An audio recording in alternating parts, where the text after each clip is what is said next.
In this video, you'll learn how to use preview configuration to view more data and validate your pipeline before running it live.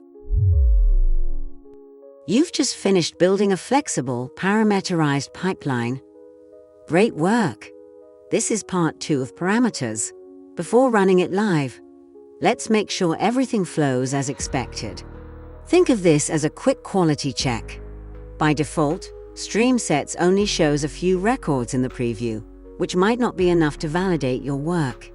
That's where preview configuration comes in. You can increase the number of records, adjust batch settings, and see a clearer picture of your pipeline's data, all before running it live. In this lab, you'll test the pipeline you built in the previous exercise to make sure your sales data displays correctly by country. Start by clicking Preview and then select Configure Preview. In the configuration window, change the batch size from the default value of 10 to 1000 and click Run Preview. As the preview runs, look at the purchasing country field and note the other countries that appear. You'll use these countries later. Once you've reviewed the data, close the preview. Next, click Draft Run and choose Start with Parameters.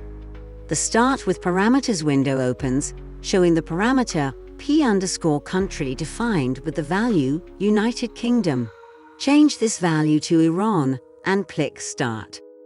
By passing Iran as the parameter value during the pipeline run, only the records with purchasing country set to Iran were successfully written to local FS, and all other country records were discarded.